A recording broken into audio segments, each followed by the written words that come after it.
네, 지금 저희 스튜디오에는 오신환 전 국민의힘 의원, 송갑석 전 더불어민주당 의원이 나와 계신데요. 함께 이야기 나눠보도록 하겠습니다.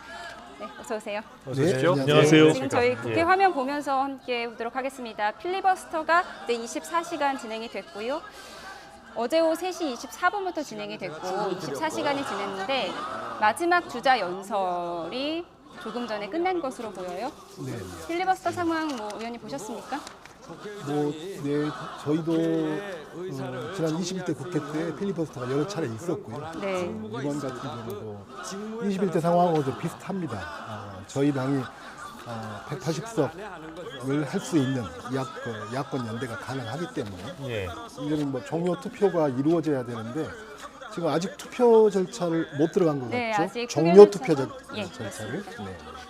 우원식 국회의장이 이제 필리버스터 중단을 요구한 것으로 보이고 이 이후에 이제 어떤 국민의힘 의원들의 이 항의가 지금 이어지고 있는 것 같은데 지금 어떤 모습으로 보이십니까? 지금 이제 마지막에 아마 곽규택 의원이 필리버스터를 지금 진행하고 있었던 과정에서 24시간이 경과하자 이제 우원식 의장이 그 필리버스터 중단 요구를 한 것이죠. 이제 거기에 대한 국민의힘 의원들이 지금 반발하고 항의를 하고 있는 그런 과정인 것 같습니다. 왜냐하면 진행하고 있는 필리버스터까지는 종료가 되고 나서 투표를 하더라도 해야 되는 거 아니냐라는 국민의힘의 의견이 있을 수가 있거든요. 그렇기 때문에 지금 편파적인 운영을 하고 있는 우원식 의장에 대한 그런 항의성 발언을 지금 국민의힘 의원들이 하고 있는 것이 아닌가 이렇게 보여집니다. 예. 보통 24시간 지났다고 말하는 사람을 칼같이 자르지는 않나요? 칼같이 자르지는 못합니다. 근데 제가 보니까 대충 시간상으로 볼 때 한 20분 정도는 더 여유를 준 것 같고요. 뭐 중간중간에 이제 24시간이 지났습니다. 뭐 이런 그 의장의 멘트가 있으면서 근데 그것이 이제 끝날 기미가 안 보이다 보니까 국회법에 따라서 의장이 저렇게 진행을 하는 것 같습니다. 네. 이게 뭐 무제한 토론이라고 하지만 사실상 24시간으로 제한된 것이 예정된 수순이었던 거죠. 24시간으로 제한된 것은 뭐 일단 법 절차상 5분의 3의 재석 의원 찬성이 있으면 강제 종료할 수 있다는 국회법 절차에 의한 것인데요. 다만 이제 그것이 지금 보는 거와 같이 기존에 마지막 하고 있는 의원이 필리버스터를 종료했을 때 할 것이냐 아니면 그 말 자체를 끊어버리고 우원식 의장이 저런 권한으로 필리버스터 종료에 대한 투표를 진행할 것이냐 이런 문제가 지금 논쟁이 있는 것 같고요. 다만 지금 야권이 민주당을 포함한 180석 이상이 충분히 넘기 때문에 24시간 이후에는 종료가 될 것으로 우리가 예측을 해왔던 것이죠. 근데 필리버스터의 그 도입 취지 자체가 어쨌든 지금 소수 정당으로서 집권당인 국민의힘이 지금 처한 입장 아니겠습니까? 이것을 지연 작전을 통해서 어쨌든 최대한 이거에 대한 부당성들을 알리고자 하는 그런 의도가 있는 것이기 때문에 저는 지금 절대 다수를 점하고 있는 민주당을 포함한 또 지금 거의 우원식 의장이 어찌 보면 과거와 달리 중립을 좀 훼손하는 측면이 굉장히 많이 보여지고 있거든요. 그래서 좀 합리적인 서로의 타협점들을 찾아가면서 국회를 운영하는 것이 좀 바람직하지 않을까 저는 그렇게 생각합니다. 사실 중립성보다 선명성을 강조하는 거는 민주당의 기조였잖아요. 지금 워낙에 여야 관계가 저렇게 돼 있고 방금도 이제 국회법이 절차법이라서 사실은 딱 부러지게 이렇다 저렇다라고 하는데 서로의 이견이 있을 수 있는 것입니다. 여야가 있고 회의를 진행하는 법이다 보니까 모든 법이 국회법에 적용되는 모든 법이 아주 그냥 칼같이 이런 경우는 이렇고 저런 경우는 저렇고 이렇게 돼 있지가 않거든요. 그러다 보니까 더욱더 여야 간의 타협 또 여러 가지 거기에 대한 논의 이런 것의 묘미가 필요한 것이 국회라고 하는 공간인데 지금 전반적으로 여와 야 사이에 그런 것들이 사라져버린 상황이기 때문에 매 순간순간마다 저런 진통들을 겪고 있는 것 같습니다. 필리버스터가 24시간이 경과가 됐기 때문에 우원식 국회의장이 중단을 요구하면서 지금 뭔가 이렇게 배경을 설명하고 있는데 전해진 내용에 의하면은 무제한 토론이 이렇게까지 오래 한 적이 없다 이런 내용들을 말한 것으로 전해지고 있거든요.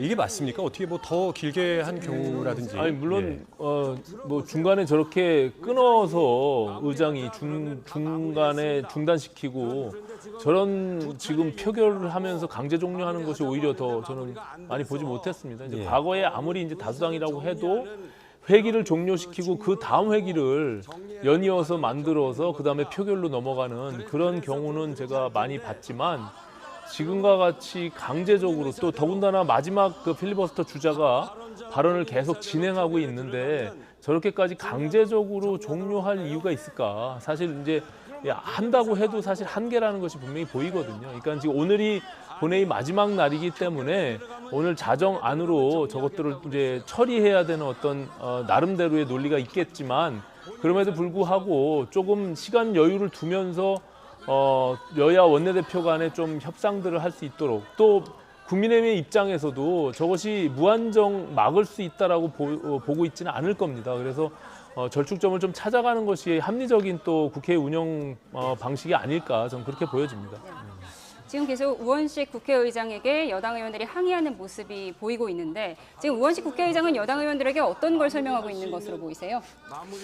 뭐 저도 정확하게는 모르겠습니다. 근데 이제 오신원 의원님 말씀하신 것하고 비슷하게 상황 파악을 하고 있는데요. 그러니까 이제 결국은 이 말도 맞고 저 말도 맞을 수 있는 거죠. 이 말도 맞고 저 말도 틀릴 수 있는 거고. 네. 24시간 딱 지났으니까 멈춰야 된다.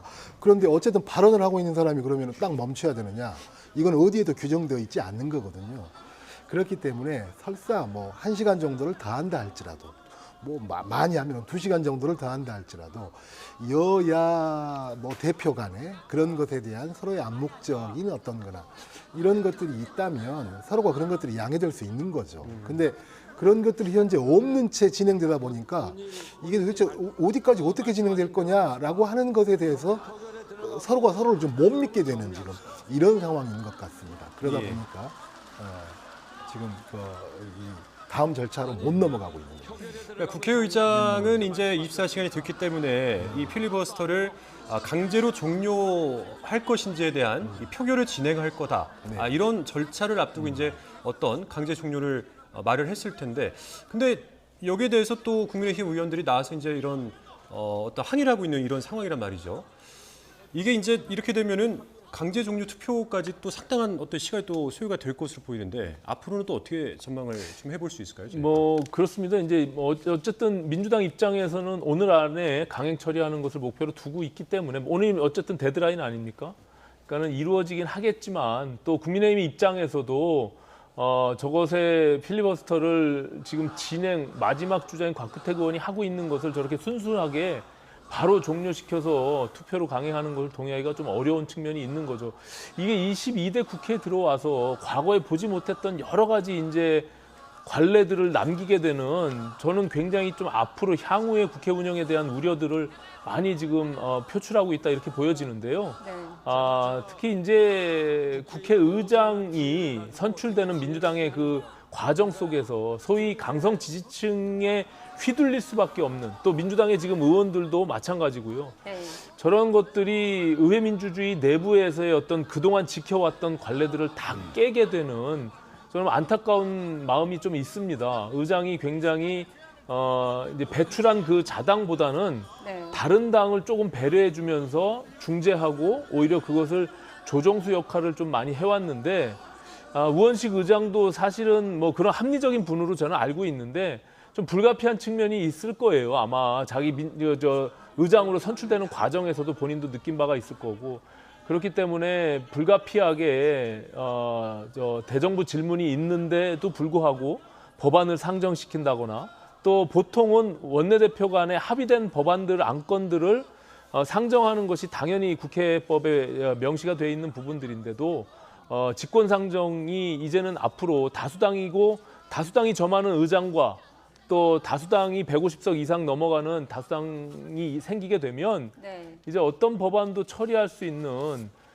저런 어떤 잘못된 관행을 남기기 때문에 예. 저는 굉장히 좀 앞으로 국회가 운영되는 데 있어서 좀 큰 우려를 갖고 있는 측면이 있습니다. 네, 지금 이 시각 국회 상황 화면으로 보여드리고 있습니다. 어제 오후 3시 24분쯤에 최상병 특검법이 민주당 주도로 국회에 상정이 됐고요. 이에 반발하는 국민의힘이 필리버스터를 시작했고 24시간이 지난 조금 전에 강제 종료 수순을 밟고 있습니다. 이에 대해서 여당 의원들이 항의하는 모습을 보고 계십니다. 예. 네, 필리버스터가 지금 마지막 주자의 발언은 끝났고요. 이제 형식적으로 종료를 하려면 종결 투표를 거쳐야 하는데 지금 그 절차가 진행이 못 되고 있는 거죠. 네. 네, 그런데 조금 뭐 늦어지더라도 뭐 그렇게 늦지 않는 시간 안에 그 절차는 진행이 될 것 표결은 같고요. 될 것이다. 네. 그런데 이제 표결이 무기명 수기로 이루어진다고 하더라고요. 아닙니다. 그건 조금 알아봐야 될 것 같은데요. 네. 네네. 무기명 수기로 네, 이루어지고. 맞습니다. 근데 네, 무기명 네. 수기로 이루어지다 보면 네. 좀 시간이 오래 걸리지 그렇죠. 않습니까? 무기명 수기로 이루어지고 네. 투표를 하고 나서 그것을 뭐 이렇게 검표하고 개표하고 할 때까지는 통상 한 30분 정도 30분 정도. 네, 네. 이제 아직 시작이 안 됐으니까요. 네, 저희가 시작되면 또 그 내용 알려드리도록 하겠습니다. 예. 뭔가 우원식 국회의장 이렇게까지 오래 한 적이 없다. 이런 설명을 하면서 필리버스터를 강제 종료한 것으로 보이는데 이 과정에서 국민의힘 의원들 지금 국회의장 단상 앞에서 뭔가 구호를 연호하는 모습도 볼 수가 있는데 이러면서 좀 시간이 계속 지체가 되고 있습니다. 자, 이 과정을 좀 넘어가기 위해서는 어떤 과정들이 필요할까요? 뭔가 양당의 원내대표가 만난다든지. 예. 이제 어떤 국회 과정들이 있을까요? 운영은 어쨌든 그 교섭단체의 대표들이 합의를 도출해내면서 운영하는 것이 보통의 관례고 국회법 절차에도 그렇게 명시가 되어 있습니다. 그런데 이게 22대 원 구성의 시작부터 다수당을 점한 그동안의 관례를 전부 무시하고 민주당이 일방적으로 독주한 측면이 있기 때문에 지금 거의 사실상 할 수 있는 수단이 없는 국민의힘 입장에서는 거의 끌려가다시피 하는 과정에서의 어떤 몸부림이라고 저는 보여집니다. 그럼에도 불구하고 표결을 강행하고 또 종료를 하면서 강제 종료하고 그 다음에는 결과적으로 수순대로 최상병 특검 법안들을 상정 후에 표결하겠죠. 이제 그런 절차들을 아마 아직 시간이 오늘 안에 있으니까요. 네. 적정한 시점에 민주당은 강행하지 않을까. 또 국민의힘은 저렇게 순순히 좀 타협하는 방식으로는 가기 좀 어려운 상황이니까 앞으로도 국회 운영에 있어서 상당히 진통이 예상되는 그런 좀 안타까운 모습입니다. 예. 네, 타협과 협치를 찾아보기 힘든 22대 국회의 모습 보고 계십니다. 종결 투표가 잠시 후에 이루어질 텐데요. 종결 투표 결과가 발표되고 나면 그럼 민주당이 곧바로 최상병 특검법 표결 절차에 들어갈 수 있는 건가요? 그렇습니다. 일단 필리버스터가 종결되면 바로 국회의장이 최상병 특검 법안을 상정하고 또 다시 표결한 후에요. 일단은 통과시킨 수순으로 가겠죠. 이제 지금 결과적으로는 지금 필리버스터를 한 것도 그렇고 저렇게 지금 집단으로 항의하는 것도 최상병 특검을 막아보고자 하는 국민의힘의 의원들이 집단 항의를 하는 건데 일단 숫자적으로는 거의 지금 할 수 있는 방법이 없기 때문에 민주당은 오히려 시간을 두고 여유를 가지면서 저렇게 지금 그냥 앉아서 같이 맞서서 나와가지고 집단으로 국회법상 몸싸움을 할 수는 없지만 그래도 맞서는 상황보다는 국회의장이 좀 시간을 끌어가면서 조금 톤다운 시키는 저런 시간들을 지금 민주당의 의원들은 앉아서 기다리는 모습들이 보이는 게 아닌가 이렇게 보여집니다. 예, 이 특검법을 사실 이제 의석수로는 막을 수가 없기 때문에 필리버스터라는 이 수단을 선택을 해서 지금까지 이어온 것인데, 근데 이렇게 뭔가 국민의힘 입장에서 이게 강제로 혹은 조기에 중단이 된 것 같다라는 느낌을 얻게 된다면 이렇게 좀 항의도 할 수 있고 그러면 인해서 좀 시간을 벌 수도 있을 것 같은 생각이 있을 것 같은데. 사전에 이런 상황들을 좀 예상하지 못했을까요? 어느 정도는 예상을 했을 것 같습니다. 근데 이제 통상 21대 국회 때도 이렇게 24시간의 필리버스터가 몇 번 있었거든요. 근데 이렇게까지 다음 표결 자체가 지연이 되고 이런 경우는 없었습니다. 그래서 21대의 경험에 비추어 보면 22대에서는 지금 이례적인 모습이 보이고 있는데요. 제가 지금 현직 국회의원이 아니어서 그런지 제가 관전자 입장에서 저 답답한 상황을 보고 있으니까 이게 지금 도대체 뭐 하는 짓인지 이런 생각이 들 수밖에 없는데, 근데 이제 결국은 저 모든 현재의 과정 자체가 최상병 특검법 자체를 막고자 하는 여당의 어떤 의도 때문에 벌어진 일이거든요. 그래서 과연 최상병 특검을 저렇게까지 무조건 막아야 될 일인가? 뭐 이 자리 2주마다 한 번씩 나오지만 이 자리 나올 때마다 제가 최상병 특검에 관해서는 법에 대해서는 몇 차례 말씀을 드린 바가 있는 것 같은데, 지금 핵심 중에 하나가 이런 것 아닙니까? 그럼 특검을 도대체 누가 추천할 거냐? 현재 올라간 야당의 안 같은 경우는 야당에서 추천한다, 이런 거잖아요. 2명을 다. 그런데 지금 여권의 당권 주자인 한 명인 한동훈 후보 같은 경우는 그 추천 권한을 대법원장한테 주자라고 이야기를 한 것 아닙니까? 그래서 지금 어느 언론에서 며칠 전에 여론조사를 해본 걸로 알고 있는데요. 민주당 안대로 야권이 추천한다라고 하는 게 42.8%. 그다음에 꼭 대법원장까지는 아니어도 대법원장 포함해서 대한변협, 뭔가 뭐 중립적이고 제3자 같은 여기서 추천한다라고 하는 것이 31.5%입니다. 물론 낮기는 하지만 상당히 이 정도면 논의해 볼 만한 필요가 있는 거거든요.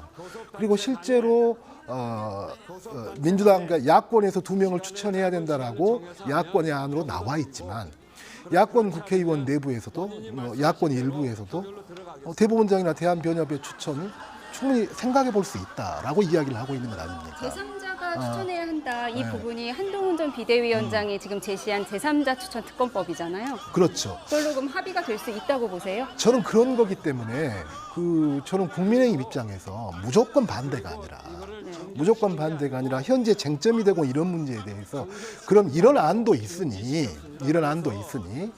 그러면 특검의 추천 주체를 어떻게 할지에 대해서 그럼 여야 간에 다시 한번 이야기를 해보자 할지, 저는 그런 과정이 저는 필요하다고 생각합니다. 근데 그런 것은 없는 채 무조건 이 법 안 돼라고 해서 시작된 게 지금 필리버스터거든요. 네. 그래서 그런 점들이 저는 참 안타깝습니다. 사실 뭐 민주당 일각에서도 그렇고 뭐 천하람 개혁신당 원내대표도 그렇고요. 이렇게 제3자에게 특검 추천권을 부여하자 이런 얘기는 지금 제기되고 있잖아요. 네. 지금 뭐 조국 혁신당의 조국 대표마저도 그런 부분들을 제안을 했기 때문에 네. 저는 저게 어떻게 보면 뭐 무한 반복되는, 국민들로 봐서는 정말 이해하기 어려운 장면이 아닐까 이렇게 생각을 해요. 그리고 국민의힘 입장에서도 최상병의 정말 억울한 죽음에 대해서 그 진실을 밝히고 그거를 명명백백히 명확하게 수사해서 밝혀야 된다는 입장을 같이 갖고 있기 때문에, 다만 지금 저렇게 싸움이 일어나고 있는 것은 민주당이 제안한 특검 법안에는 도저히 그것은 위헌적 요소가 너무 많고, 지금 필리버스터를 통해서 여러 의원들이 그 부분을 이제 국민의힘 의원들이 지적한 거잖아요. 그렇기 때문에 저것은 우리가 동의할 수가 없다라는 마지막 항의 몸부림이라고 저는 보고요. 다만 지금 송 의원님 말씀하신 대로 향후에 이걸 합리적인 방법으로, 그리고 지금 정치권 내부가 민생은 온데간데 없고 전부 지금 특검, 네. 그리고 무슨 뭐 탄핵 이런 걸로만 지금 뭐 22대 국회 개원 이후에 계속 무한 반복되고 있으니까 국민은 지금 어디 온데간데 없어요. 그렇기 때문에 저런 부분들이 정치가 다시 복원되고 좀 합리적인 부분들로 타협하고 절충해서 뭔가 방안을 찾지 않으면 22대 4년 내내 저렇게 갈 것이냐. 왜냐하면은 지금 받을 수 없는 부분들을 강제로 지금 입법을 강행하고, 그리고 결국에는 거부권을 행사하고, 이런 것이 다른 법안에도 계속 무한 반복될 수밖에 없잖아요. 네. 그렇기 때문에 과거에는 저런 식으로 다수당이라고 해서 일방적으로 법안들을 상대 당이 반대함에도 불구하고 밀어붙여서 한 경우가 거의 없습니다. 저렇게 다수의 법안들을 보낸 적이 없기 때문에 좀 합리적이고 상식적인 수준에서 빨리 좀 합의를 도출하는 것이 좀 마땅하지 않을까 저는 이렇게 봅니다. 그러니까 특검 추천권을 제3자에게 부여하자는 이런 주장이 야권에서 제기되고 있는 만큼 그럼 이제 합의할 수 있는 카드가 남아 있는 거잖아요. 그렇다면 지금 민주당이 주장하는 지금 상정된 이 최상병 특검법은 오히려 이탈표가 더 없을 것이다. 이렇게 추정해 볼 수도 있을까요? 그러니까 이제 제가 먼저 드리고 싶은 말씀은 지금 21대 국회에서 한번 대통령이 거부권 행사를 한 법안 아닙니까? 그럼 민주당을 다시 올린 거고, 뭐 약간의 변화는 있지만, 변화가 있죠. 예, 약간의 변화는 있지만 다시 올린 거고요. 그럼 그랬을 때 그것을 저는 국민의힘에 안타까운 것이 그것을 무조건 반대할 일이 아니라 그러면 특검 추천권에 있어서는 이렇게 해보고 네. 또 다르게 들어가는 조사 내용이나 이런 것에 있어서는 이것은 너무 과하니까 이런 것은 좀 빼고 본인들의 안이 저는 나와야 된다라고 생각하거든요.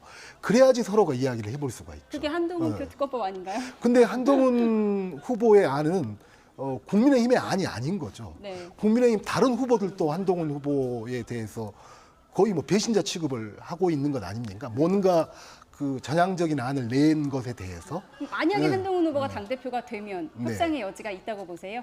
이제 그때는 이제 모르겠습니다. 이 상황이 지금으로 예측되기에는 오늘 중으로 어찌됐건 통과가 될 겁니다. 네. 그러면 대통령은 또 거부권을 행사할 가능성이 매우 높겠죠. 네. 그렇게 됐을 때 만약에 한동훈 후보가 당대표가 된다라고 하면 본인이 했던 말이 있기 때문에 그럼 그걸 가지고 그때 가서 민주당과 국민의힘이 어떤 안을 만드는 작업을 좀 할 거다라고 생각합니다. 그런데 이렇게 되면 결국은 대통령은 마냥 이 법을 피하는 사람이 되는 국민들한테 결국 특검법을 안 하려고 하는 사람이 범인이다. 뭔가 문제 있는 사람이다. 이런 인상만을 계속 주고 있는 거거든요. 그래서 이것이 윤 대통령이 이 전국을 풀어 헤쳐나가는데 어떤 도움이 될 수 있을까. 그런 점이 좀 안타깝습니다. 네, 지금 국회 상황을 보고 계시는데요. 사실 이제 어제 그 필리버스터가 처음 시작됐을 때 첫 번째 주자로 유상범 의원이 나서지 않았습니까? 그런데 이제 그 국회의장에게 인사하는 걸 좀 생략하면서 또 논란이 됐는데 지금 이제 이 필리버스터 마지막을 여러분들 보고 계시는데 국회의장이 중단을 요구했고 배경을 설명하고 또 국민의힘 의원들이 나와서 항의하는 모습 보고 계십니다. 이런 모습을 이 국민들이 보면은 어떻게 받아들이실까요? 국민들의 입장에서는 뭐 답답하겠죠. 그래도 정치권이 뭐 늘 그래 왔다라고 볼 수도 있겠지만 22대 국회에서는 이게 해결될 수 있는 그런 어떤 솔루션이 지금 전혀 없잖아요. 특히 다시 한번 말씀드리지만 저는 뭐 우원식 의장님을 개인적으로도 좀 잘 알고 이제 합리적이신 분이다 이렇게 판단하고 있는데 우원식 의장도 지금 어찌 할 수가 없는 그런 상황이에요. 예를 들어서 과거에 저희 당에서 배출한 의장의 경우는 오히려 우리 당이 비판하고 오히려 상대 민주당을 약간 두둔하고 옹호하고 법안 상정해달라고 해도 안 해주고 그랬기 때문에 그러면서 좀 중재자 역할을 했었거든요. 근데 지금 우원식 의장한테 그런 부분들을 기대하기는 좀 어려울 것 같고 그렇기 때문에 국민의힘의 의원들은 편파 진행이다. 의장은 아시다시피 국회법에 의해서 당적을 내놓잖아요. 지금 무당이란 말입니다. 그렇기 때문에 회의를 중립적인 위치에서 조정해주고 중재해주고 회의를 진행해달라는 요구를 할 수가 있는 거죠. 근데 그렇게 보이지 않기 때문에 어제 그동안의 관례도 다 무시된 채 이게 존경하고픈 그리고 내지는 그동안의 관례상 발언 때 올라가기 전과 후에 의장께 우리가 인사 목례를 하는 것이 그동안의 관행이었는데 예. 그런 것들이 다 생략되고 앞으로의 국회는 정말 어떻게 이게 국회가 이제 22대에서 끝나는 것도 아닌데 저런 관례들을 남겨놓고 향후에 다수당을 점하면 그 정당이 어차피 의장을 또 배출하게 될 것이고 그 의장이 지금과 같이 자당을 계속 옹호하는 방식으로 의회를 운영하게 되면 계속 충돌이 일어날 수밖에 없는 저런 상황을 앞으로 국회가 어떻게 감당할 것인지 저는 사실 심히 우려스럽습니다. 예. 네. 표결을 한번 예상해 보도록 하죠. 네. 네. 지금부터 표결이 선언될 것이라는 속보가 들어왔습니다. 우원식 국회의장이 필리버스터 종결을 위한 표결을 선언할 것으로 보입니다. 예, 방금 뭔가를 이제 읽어내려가는 듯한 모습을 볼 수 있었는데 뭔가 표결을 선언했다라는 내용이 전해졌습니다. 자, 이제 국민의힘 의원들의 항의에도 불구하고 뭔가 이제 강행한다 이런 의미로 저희가 이제 받아들일 수 있을 것 같은데요. 네, 국민의힘 의원들은 여전히 단상 앞에서 항의하는 모습 보고 계십니다. 우원식 국회의장이 필리버스터 종결을 위한 표결을 선언했습니다. 이제 잠시 후에 표결 절차가 진행될 것으로 보이고요. 앞서 전해드렸듯이 무기명 수기 투표로 진행돼서 시간은 다소 소요될 것으로 보입니다. 예, 이 필리버스터 중단을 위한 표결, 세적의원의 5분의 3, 그러니까 180명이 찬성을 하게 되면은 강제 종료가 되는 거고요. 전해드렸던 것 같이 무기명 투표, 수기 투표로 진행이 되기 때문에 약 한 30분 정도가 소요될 것으로 예상이 됩니다. 범야권이 192명이기 때문에 무난하게 필리버스터 종결을 위한 투표는 찬성으로 결론 날 것으로 보입니다. 지금 현장 화면 계속해서 보고 계십니다. 우원식 국회의장이 표결 선언을 하는 것으로 보이고요. 추경호 국민의힘 원내대표가 강하게 항의하는 모습도 같이 보고 있습니다. 표결이 진행되겠네요. 네. 결과는 예상되는 거죠? 네. 추경호 원내대표 옆에서 강하게 항의하고 있는데 지금 이렇게 항의하는 것 말고는 국민의힘이 할 수 있는 방법이 없는 거죠? 할 수 있는 방법이 없죠. 어쨌든 지금 절대 다수를 점하고 있는 민주당이 법 절차에 그렇게 명시가 되어 있기 때문에 강행하게 되면은 막을 수 있는 방법이 없는 거죠. 다만 앞서 말씀드린 대로 의장이 어쨌든 회의 진행의 의사권을 갖고 있기 때문에 법안 상정이나 아니면 저런 부분들을 오히려 과거 같으면 정회를 하고 양당 원내대표 간에 좀 합의를 좀 종용하기도 하고 좀 이렇게 시킬 수 있는 그런 여유를 주기도 하고 부여하기도 하고 그랬는데 일단 지금은 그런 모습을 보였다가 민주당의 강성 지지층에 오히려 우원식 의장이 탄핵당할 정도의 그런 뜨거운 맛을 볼 수밖에 없는 그런 상황이기 때문에 저는 저건 수순으로 그냥 갈 수밖에 없다 이렇게 보여집니다. 근데 그렇다고 해서 국민의힘의 입장에서 그냥 방치하고 손 놓고 있을 수는 없기 때문에 예. 저게 마지막 수단으로서 그냥 항의하는 저런 모습이 아닌가 저는 안타깝게 생각합니다. 지금 의원들이 자리를 이석하는 모습을 보고 계신데요. 아마도 이제 투표를 하러 가는 것으로 예측할 수 있죠? 네. 투표를 하러 가요. 이 과정이 어떻게 이루어집니까? 그 투표에서 무기명 비밀 투표를 하고요. 예. 그리고 본인 명패하고 투표했던 것을 명패함 투표함에 넣고 앞으로 다시 나와서 의장석 앞으로 나와서 넣고 그다음에 이제 개표의원으로 선정된 의원들이 표를 세고 그런 과정이다 보니까 최소한 30분 정도는 소요가 최소한 30분 정도 걸릴 것이다. 이제 표결이 끝나고 나면 이제 정말 중요한 투표는 이제 최상병 특검법에 대한 표결이 또 이루어질 것으로 보이고요. 제적의원 과반 출석 또 과반 찬성이 되면 법안 통과 시 정부로 이송이 돼서 15일 이내에 제2요구권 여부가 결정됩니다. 이 소식 또 잠시 후에 이어서 알아보도록 하고요. 저희가 또 정치권 현안 짚어보도록 하겠습니다. 오늘 윤 대통령의 개각 발표가 있었어요. 저희가 앞서 뉴스로도 전해드렸는데요. 오늘 개각에 대해서 두 분 평가 한번 들어볼까요? 오 의원님부터 말씀해 주시죠. 일단은 국무위원 중에 국무위원은 아니지만 지난번 자진 사퇴했던 방통위원장의 경우 이진숙 지금 지명자를 발표했는데요. 방통위가 가장 뜨거운 지금 이슈인 것 같습니다. 이 부분도 지금 여야가 계속 서로 양보할 수 없는 그런 부분들인데 정부 입장에서는 지금 계속 반복된 어떻게 보면은 탄핵에 중독돼 있는 민주당이 국무위원 장관들을 또 검사까지 탄핵하면서 행정권 자체를 지금 마비시키는 일방적인 독주를 하고 있거든요. 그렇기 때문에 정부 입장에서도 할 수 있는 방법이 없어요. 그래서 저런 식의 어떤 또 앞서 보신 탄핵 특검 법안과 같이 행정부와 지금 입법부가 계속 지금 무한 반복 충돌할 수밖에 없는 저는 안타까운 상황이 계속 발생이 되는데요. 어쨌든 지금 청문회 절차도 좀 있는데 청문회 과정에서부터 아마 뜨겁게 공방이 이루어지지 않을까 그렇게 예측됩니다. 예. 네, 민주당에서는 이 후보자를 향해서 지난 대선 때 윤석열 캠프 언론 특보였지만 극우적 언론관을 드러냈다가 캠프에서 퇴출당한 인사다 이러면서 논평할 가치가 없다 이렇게 이제 말한 것으로 전해지고 있거든요. 저는 정말 놀랐습니다. 설마 했거든요. 물론 하마평은 있지 않았습니까? 몇 사람 중에 이진숙 전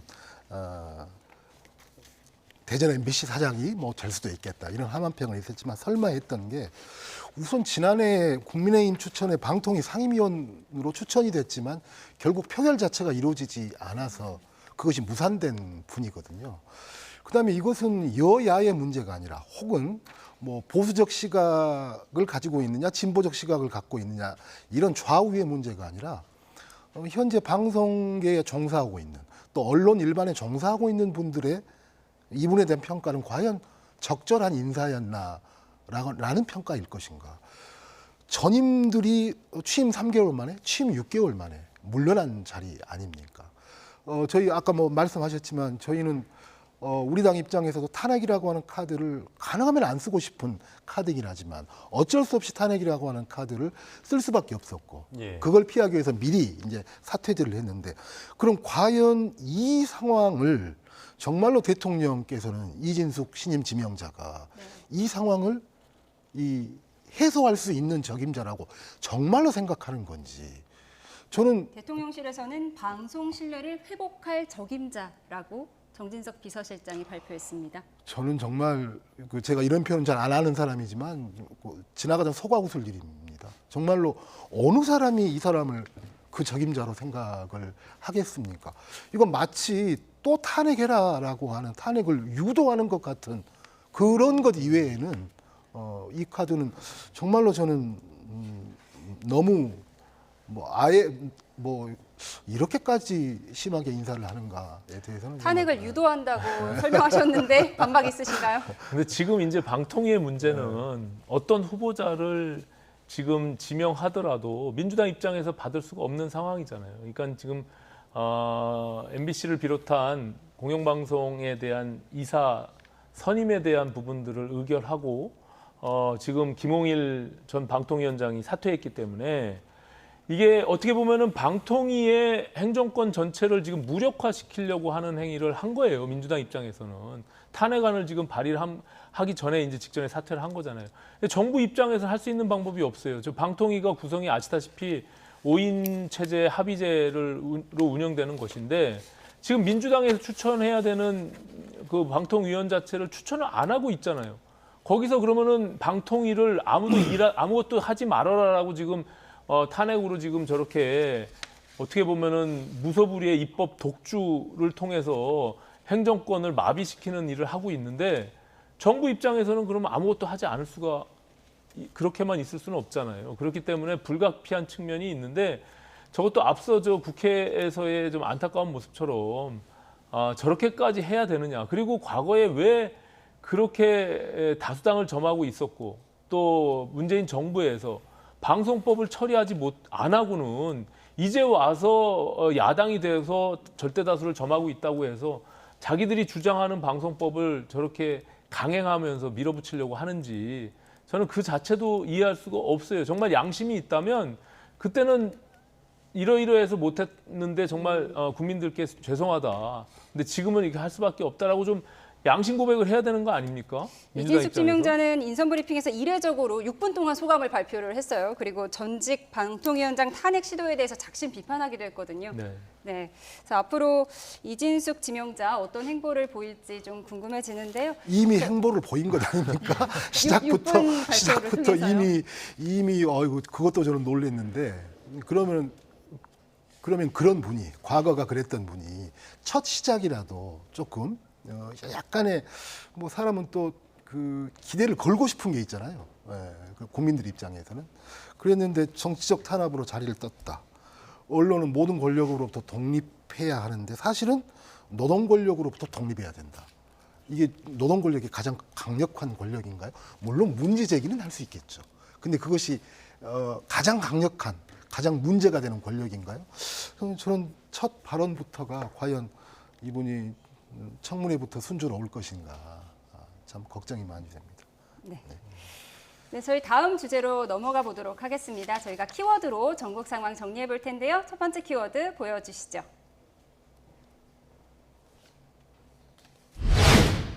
패싱. 네, 필리버스터 종료됐다는 소식은 전해드렸는데요. 이제 국회에서 난데없이 인사를 하냐 마냐 이 기싸움이 필리버스터 시작부터 이어졌습니다. 영상으로 보고 오겠습니다.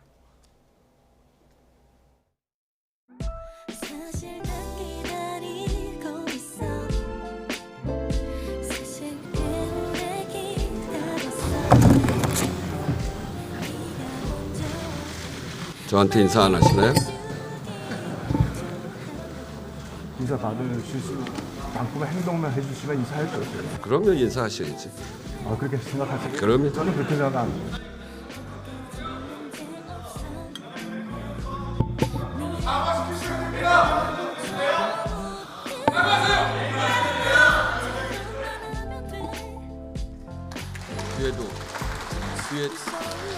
뒤에도 인사하시죠.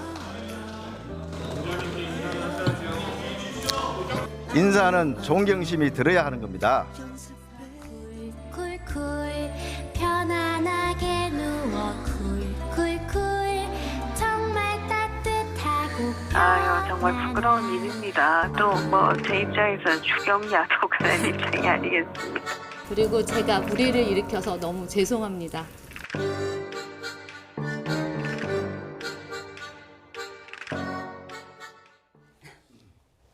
네, 국민의힘 필리버스터 첫 번째 주자로 검사 출신의 유상범 의원이 나섰는데 국회의장에게 인사하는 거를 생략을 했습니다. 어떻게 바라보셨습니까? 뭐 이제 양쪽의 신경전이죠. 사실은 뭐 또 인사하고 무슨 뭐 늘 국회에서 존경하는 무슨 의원님 이렇게 하면 국민들이 또 비아냥거리잖아요. 존경하지도 않으면서 왜 존경하는 맨날 그렇게. 그건 어떻게 형식이 어떻게 보면은 서로 양쪽의 입장들을 예우해주고 존경해주고 하는 뭐 그런 또 절차를 만들어낼 수 있는 측면도 있거든요. 그런데 저런 것들이 다 무시되고 이제 앞으로 국회가 서로 그냥 어떻게 보면은 양쪽의 입장에서만 뭐 평행선을 그리게 되면 향후의 국회 운영도 저렇게 계속 파행적으로 운행이 될 수밖에 없죠. 그러면은 감정은 감정대로 쌓이게 되고 서로 충돌할 일이 더 많아지는 안타까운 상황이 발생할 텐데요.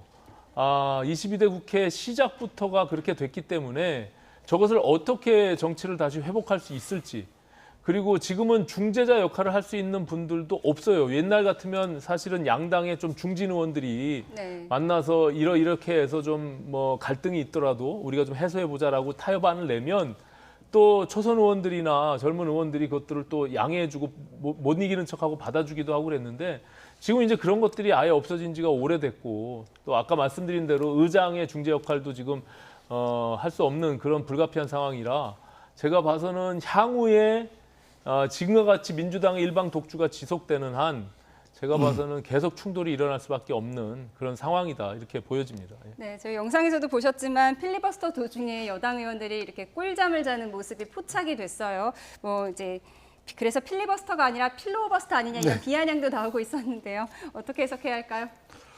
좀 안 됐죠, 초선 의원들이. 왜 그러냐면 초선 등원하자마자 험한 일을 지금 하는 것 아닙니까? 물론 김민전 의원은 둘 다 깨자마자 검색해봤다고 해요. 자기 이름을 어떻게 언급이 되었는지 확인하기 위해서요. 물론 이제 경험이 없으시다 보니까 저렇게 적나라하게 이렇게 됐는데 뭐 그러니까요. 국민들 입장에서는 저 필리버스터가 도대체 무슨 일인지 잘 모르는 건데 자기들끼리는 사생결단할 것처럼 한 일인데 저렇게 잠을 자고 있는 모습 이렇게 보다 보니까 뭐 정치에 대한 신뢰 또 품격 이런 것들이 더 떨어지게 될 건데요. 물론 뭐 저분들 개인들을 뭐 잡고 뭐 큰 실수를 했다 이렇게까지 질책할 일은 저는 아니라고 생각을 합니다. 네.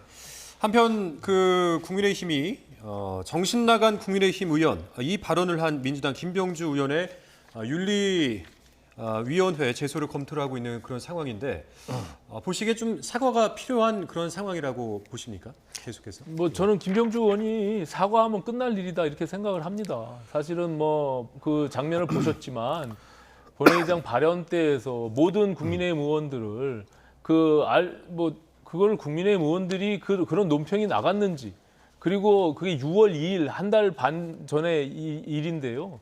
민주당의 의원들도 사실은 그런 논평이 있는지도 몰랐을 겁니다. 근데 그것을 국민의힘 의원들을 정신 나간 의원들로 전부 매도해버리면 사실은 의사 진행을 할 수 없는 상황이 발생할 수밖에 없죠. 눈에 흙이 들어와도 안 하겠다. 그건 이제 저는 김병주 의원이 말하는 무슨 그 한미일 동맹과 관련한 그 발언이 잘못됐기 때문에 정신 나간 국민의힘 의원들이라고 하는 발언들과 매칭시켜서 할 이유는 없어요. 그거 바로 잡을 수 있는 것들은 바로 잡으면 되고 본인이 그런 어떤 거친 표현에 대해서는 유감을 표명하면 되는 거거든요. 네. 근데 이제 다소 이제 언론에서도 지적했지만 김병주 의원이 사실 일반 국민들한테는 누군지 잘 모르잖아요. 지난번에 국회의원을 했다 손 치더라도. 그런데 지금 최고위원에 출마했다는 거 아닙니까? 네. 그래서 지금 이미 당선된 것으로 국민들이 이번에 인지도가 너무 올라갔죠? 민주당의 당원들이 네. 그래서 전략적으로 의도적으로 저렇게 강하게 강성 지지층들한테 자기의 존재감을 알리려고 하는 것이 아니냐 이런 해석도 하는데요. 그런 측면에서 보면 저는 저게 뭐 그렇다고 해서 본인이 계속적으로 저렇게 사과를 안 하게 되면 결국에는 또 뭐 쓸데없는 공방이 계속 지속되잖아요. 간단하게 유감 표명하는 것이 저는 마땅하다 이렇게 생각합니다. 강성 지지층 말씀하셨는데 사실 김병주 의원 본인은 사과를 안 했고요. 박찬대 원내대표가 대리 사과를 했잖아요. 근데 이 대리 사과를 두고 강성 지지층들이 불만을 표시하고 있다고 해요. 정청래 의원 못 봤냐, 답답하다. 박찬대 원내대표는 너무 착하다, 마음에 안 든다. 이런 반응을 보이고 있다고 하는데요. 어떻게 보세요?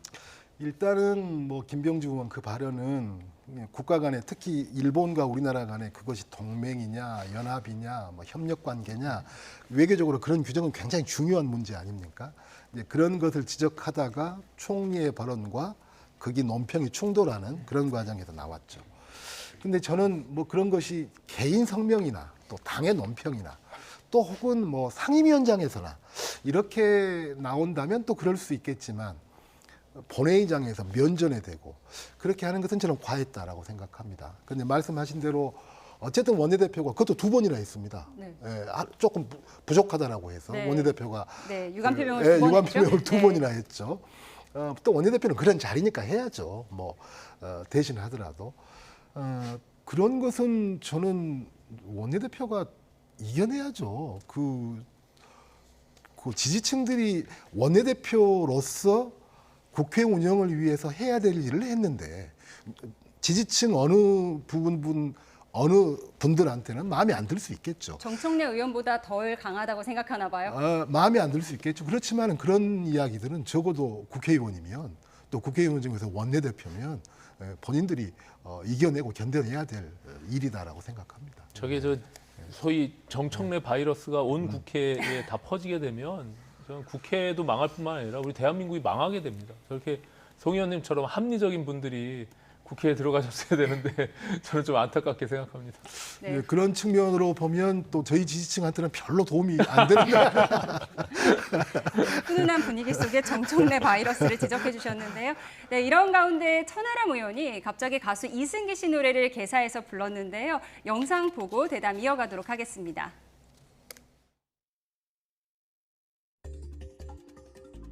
무슨 장애인 비하다 뭐 이렇게까지 하시는 의원님도 계시는데 저는 이거는 뭐 굳이 따지면 여당 비하지 뭐 장애인 비하겠습니까? 좀 과도한 네.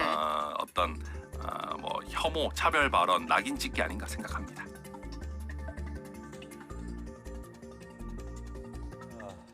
김예지 의원이 정신이 나갔다 이 표현은 정신장애를 비하는 표현이다 이렇게 이제 SNS에 글을 올렸단 말이죠. 근데 두 분의 의견이 좀 궁금합니다. 천하람 의원은 뭐 이 자체가 좀 과하다라는 그런 입장이었는데 우리 의원님 어떻게 바라보고 계세요? 이게 히스토리가 좀 있습니다. 천하람 의원이 김예지 의원과 이런 논쟁이 처음 있는 일이 아니고요. 작년 9월 달에 본인이 저희 당에 탈당하기 전이죠. 순천갑의 당협위원장을 할 때 전체 국민의힘 의원들에게 책을 선물한 적이 있습니다. 그때 그 책 제목이 네. 여의도에는 왜 정신병원이 없을까라는 제목인데요. 그때도 김예지 의원이 그 부분에 대해서 지적하고 장애인 비하 발언이다 이렇게 해서 공방을 주고받은 적이 있습니다. 근데 이제 지금은 사실 김병주 의원의 발언과 거기에 김예지 의원이 어떻게 보면 아시다시피 김예지 의원은 시각장애인이잖아요. 어떻게 보면 장애인권 감수성과 관련해서 당사자로서 그런 부분들에 대한 지적을 충분히 할 수 있다고 봅니다. 그런 것을 왜 느닷없이 천하람 의원이 또 끼어들어가지고 저렇게까지 조롱하다시피 뭐 춤을 추면서 영상을 만들어서 할 이유까지 있었나? 그냥 천하람 의원은 좀 빠져 있었어도 됐을 것 같은데 작년 9월 달에 있었던 부분들을 본인은 알고 있기 때문에 다시 저 논쟁에 뛰어든 것이 아닌가 저는 그렇게 해석이 됩니다. 예. 네. 송 의원님께서 어떻게 보세요? 과했다고 보세요? 그러니까 지금 오늘 뭐 나왔던 내용도 그렇지만 그런 것 아닙니까? 뭐 상임위장에서 일부 상임위원장들의 어떤 뭐 표현, 행태, 또 그다음에 국회 내 본회의장에서의 것, 또 그러다 보니까 국회의장한테 인사도 않고, 또 그러는 과정에서 어떤 표현에 대해서 이것이 장애인 비하다라고 또 규정을 하고, 또 거기에 대해서 또 저렇게 또 조롱하듯이 나오고. 그래서 이 일련의 과정이, 아니 저는 뭐 그냥 김혜지 의원 이것만 딱 놓고 보면 저걸 바로 그냥 그 장애인 비하다 이렇게 가는 것은 그것도 저는 과하다고 생각을 합니다. 그런데 이 일련의 과정이 다 모두가 이렇게 에스컬레이터 돼 있다라고 해야 되나요? 모두가 말의 말꼬투리를 잡고 가고 있는, 본질에서 전부 다 벗어난 이런 행태들을 국회가 계속 보여주고 있는 이런 것들이 참 안타깝습니다. 김병주 의원이 쏘아올린 정신 나간 발언의 작은 공의 여파에 대해서 살펴봤고요. 저희가 다음 키워드로 이야기 나눠보도록 하겠습니다. 네, 민주당이 발의한 검사 탄핵 카드의 후폭풍이 거셉니다. 키워드 주시죠.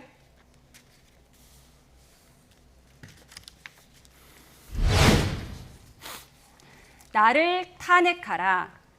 네, 송경호 부산 고검장이 한 말인데요. 현재 검사 탄핵을 추진하는 민주당을 향해서 검사장들이 차라리 나를 탄핵하라며 격앙된 목소리를 내고 있습니다. 여야 반응 듣고 오겠습니다. 검찰이 참 너무 오만하다. 정말 오만하다. 국민들이 왜 검찰 개혁을 해야 되는지 요구하는지 바로 답이 나온 거다.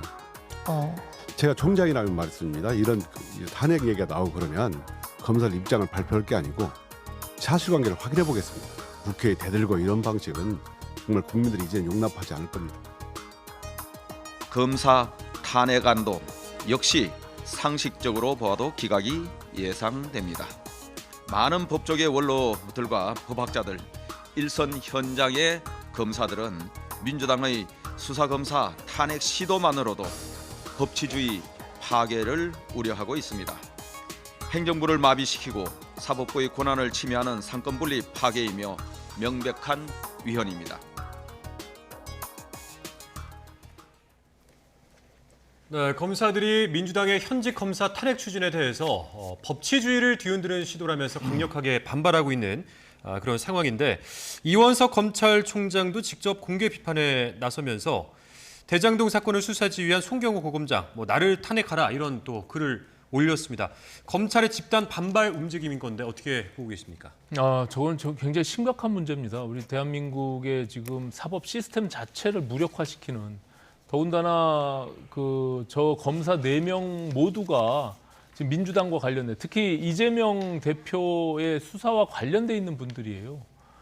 그런 사람을 보복하듯이 저렇게 사법 방해하고 방탄 탄핵을 통해서 시스템 자체를 저렇게 무력화시키는 부분들은 있을 수 없는 일이다. 저건 굉장히 위험한 일을 저는 했다라고, 지금 이제 탄핵 소추안까지 돼서 지금 통과되지는 않았지만 저런 식의 겁박성으로 이미 수사했던 검사들, 또 한편으로는 지금 재판이 진행되고 있는 법원의 판사들에게도 경고하는, 또 앞으로 수사를 진행하려고 하는 검사들의 경고하는 굉장히 나쁜, 있을 수 없는 탄핵이다. 저는 이렇게 생각합니다. 그리고 헌법이 부여하고 있는 헌법 65조의 탄핵 소추권은요, 국회가 가질 수 있는 헌법 권한이긴 하지만 앞에 직무 집행과 관련해서 헌법과 법률을 위반한 때라고 명시되어 있습니다. 근데 그냥 있지도 않은 사실들, 확인도 되지 않은 사실들로 기존의 당대표 개인 한 명을 위해서 저렇게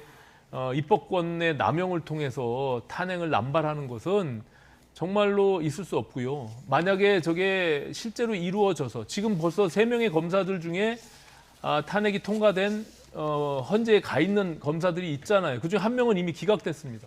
거기에 대한 정치적 책임을 아무것도 지지 않아요. 6개월에서 거의 9개월 정도 직무 정지가 돼 있는 검사들에 대해서 아무런 사과 발언도 하지 않고 그냥 당연시하고 있는 민주당의 저런 행태들은 저는 도저히 용납할 수가 없어요. 그리고 특히 검찰 조직의 출신들의 민주당 의원들이 저걸 주도하고 있는데, 검찰은 지금 후배 검사들 지금 부글부글 끓고 있습니다. 그래서 네. 선배로 인정하지 않을 뿐만 아니라 오히려 저렇게 탄핵에 대한 부분들을 악용하는 저런 사례들을 이제 남긴 거에 대해서 굉장히 분노하고 있다. 저는 이렇게 네, 생각합니다. 송경호 고검장이 나를 탄핵하라라고 한 거는 일반적으로 문제가 생기면 이게 수사 지휘한 사람한테 책임을 묻는 게 맞는데 왜 직접 수사를 직접 한 실무자에게 책임을 묻느냐, 이 부분도 문제가 되고 있거든요. 저는 두 가지 말씀을 드리고 싶은데요. 참 검찰스럽다. 이런 검찰스럽다. 네. 어떤 의미인가요? 이원석 총장도 그러고 송경호 고검장도 그러고 마치 어떤 사명감을 가진 채 마치 검찰이 상당한 모욕을 당한 것처럼 분개해서 정색을 하고 이야기를 하고 있거든요. 그렇지만 보십시오. 지난 2년 동안 검찰이 적어도 여야 간에 최소한의 저희 당과 관련된 것을 6, 7개를 했다면 적어도 김건희 여사 관련된 것도 그렇고요. 그것과 관련된 것을 신용이라도 했다라고 한다면 검찰에 대한 신뢰가 이 정도는 떨어져 있지 않을 거다라고 생각을 합니다. 그런데 마치 무슨 검찰이 대단한 침해를 당한 양 이런 식으로 정색을 하고 나오는데요.